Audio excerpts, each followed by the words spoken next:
friends. This is Nick. This is part 3 of Right Away After Party. On cat. And we have been discussing Kath's two truths and a lie. And now we are going to do my two truths and a lie and see if Kath can pick out my lie. I picked out Kath, so let's see if she picks out mine. All right, ready? Nick is very detail oriented. Nick, who I've known since I think since 2011, right? Yeah.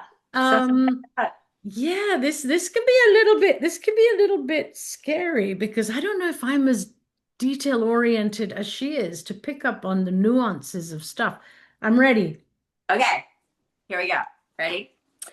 I broke my leg jumping off a hayloft. I owned a 65 Mustang. I learned to drive at 12 years old on a tractor. Okay, I know that who is it? Your dad has a farm, and that Yeah.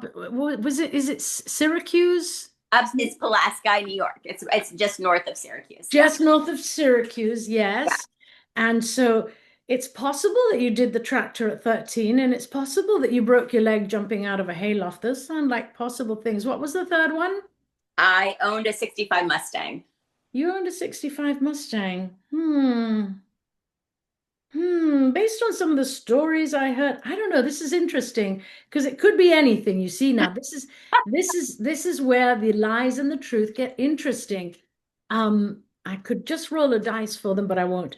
Uh, because kids who grow up on a farm learn to drive those vehicles really young, and it freaks me out. But it's what happens. And kids are always jumping in and out of haylofts. So you see, are you listening, guys? This is what happens. There's such a good element of truth. Now, a 65 Mustang, that is like a collector's item, in my humble opinion. And she's not as old as I am. So it would have been a collector's item. But I'm going to go for the Mustang. But I think, yeah, I'll have to go for the Mustang. So you think that was a lie, that I didn't own a Mustang? I did. I did own a 65 Yeah, Mustang. of course you did. It was baby blue with white interior. I got it my senior year of high school, and I had it until Who gave it to you?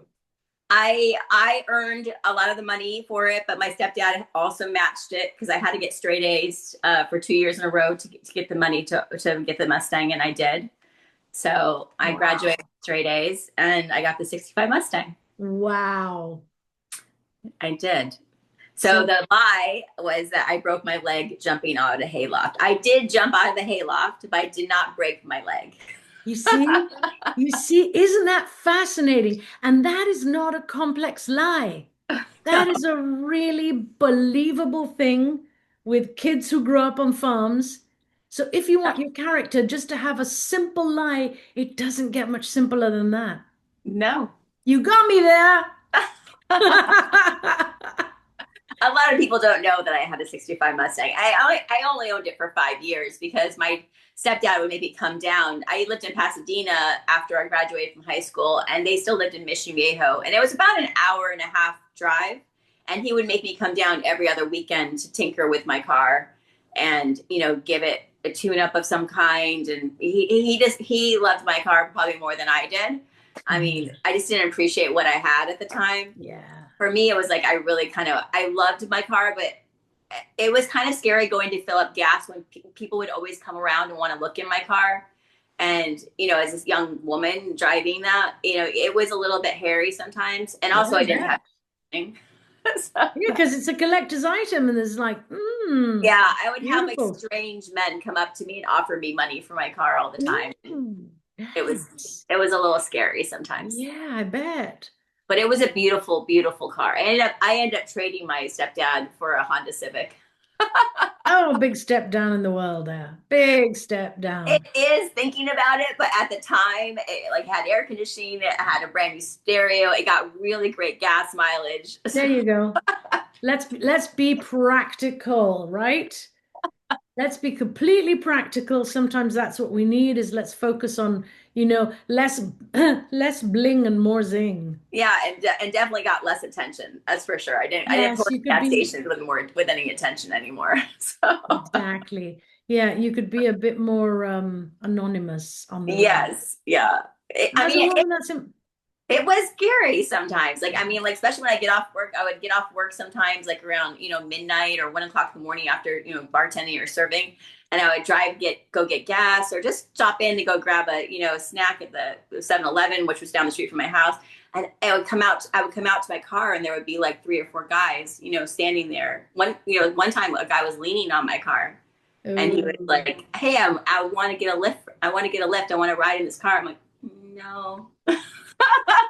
And in those days, let's clarify, right? In those days, the 7-Elevens were nothing like the 7-Elevens of No, today. there was no cameras, there was no cell phones. I was And just some of them were pretty grotty too. oh yeah, yeah, Just saying, just yeah. saying. So I loved having it, but it was a lot. So So there you go. You see, writer friends, this is what it's all about. Just go out with a friend or two friends and just talk these stories. And you never know what little pieces of whose story is going to give you some fodder for what you're stuck with or what you're working on or what you might be working with. It is such a good activity. yeah, it really makes you stretch your imagination too, because you kind of think about like how are you going to present the lie, like what are you going to Yeah. say, and what truths about yourself that you really want to share too, and this is like the fun part about when you create characters. It's like who are these characters? What have they done in their lives? What makes them interesting?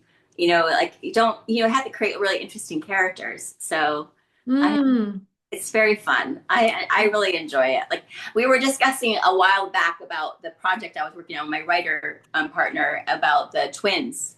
yeah. And I remember how I told you his twin was so interesting and just had all these like nuggets Yeah. of just I don't know just gloriousness about him. Like I love his character, and I felt like my character, the female character, his counterpart, um, A bit flat. was lacking. Yeah. And so I decided to make her more interesting. Like I just decided like she Good. can be as fun as I want her to be. She can be as interesting as I want her to be. She can be as secretive as I want her to be.